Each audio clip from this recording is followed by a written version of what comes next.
week, Andre, any benefits at all to it, and how do you guys on the line have to maybe handle things differently because of it? Yeah, I mean, there's not really many benefits of having less time to prepare. You know, they're a very good team. They've been known for having a good defense. I think they lead the conference in rush defense. So, you know, we're really going to have to bring it on Thursday. Knowing that and knowing kind of what you guys have been able to do in the run game, how much are you looking forward to a challenge like that? Well, we're really confident in our abilities. You know, we've probably faced 2 or 3 teams this year that were leading the conference in rushing, and Texas State was one at the time. And I think that's kind of our coming out game as an offensive line. So we're looking forward to the challenge. How do you handle things differently or same or whatever, just because you guys are the ones that are in the driver's seat? It's all depends on what you guys do, doesn't matter what anybody else does unless they do it to you. Right. Well, we're just going to take one game at a time. You know, the rest of the games on our schedule are conference games, and so we need to win every one of them. You know, if we happen to lose one, we could end up sharing the conference title, and that's not something we want to do. We want to win it outright. So we're going to take each game one at a time and come out on top in the end. Andre, there's a lot of familiarity with the staff, with each other, kind of like some of the things y'all had to do in Akron. Are y'all going to have to change up maybe some of your calls because they know each other pretty well? Or? Yeah, I think that's more the coaches that kind of know each other well. Coach Hudden and their offensive coordinator are obviously really close, but you know, I don't think that we're going to have to change anything along the line. I don't think their players are going to be able to keep up with our fast-paced tempo and be able to, you know, figure out what the kind of calls we're making and decipher that. So.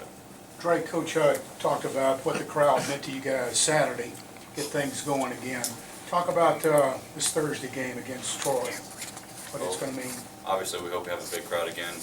You know, once they got into the game, once we started making plays and allowed them to get into the game, it was a whole different atmosphere. I mean, you know, their offense could barely hear, and then, you know, just the kind of passion that we have, and when we hear our crowd get passionate, it really motivates us to play harder.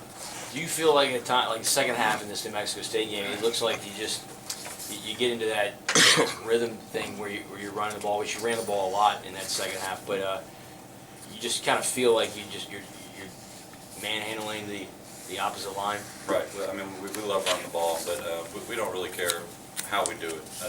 If we're gaining yards, we've got momentum. So whether we have to pass it, run it, whatever the defense gives us is what we're going to take.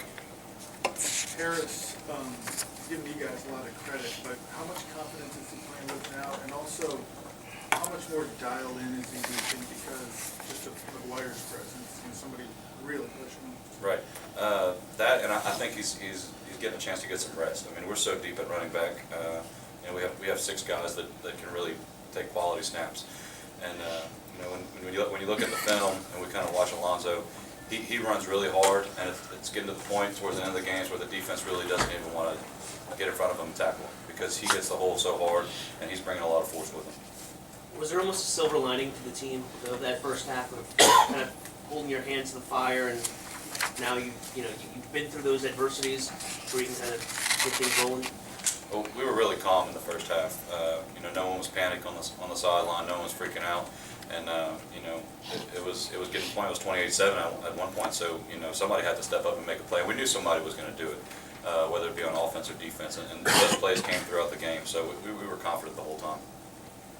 When you were a freshman, an ESPN game on any of the networks probably unheard of, and now you're at least the 3rd one this season. Is it any big deal anymore, or do they still hold a little extra meaning? You know, you get a little excited because you know there's a lot of family and friends out there who are getting a chance to watch you up close on a channel that most people catch. But you know, once the ball gets snapped, it's just football, and you kind of forget about all that kind of stuff. Andre, Coach Hud's been talking last week a little bit about how you're like really the quarterback of the offensive line. You know where everybody needs to be. I mean, has that been a process? You feel like this year, being that you're a senior, that you know what's going to happen before it happens almost? Mm-hmm. Yeah, you know, it's just the experience, I guess. You know, this is my 3rd year playing the position, and then just studying film with Coach Rod and being with some of the same guys I've been with. I mean, me and Daniel Quaid have been together every game since my sophomore year. So we've got to know each other real well. And then Michael and Terry and Octavia, they're all picking it up real well as the season goes on. Anything else for Andre? Sure. Thanks.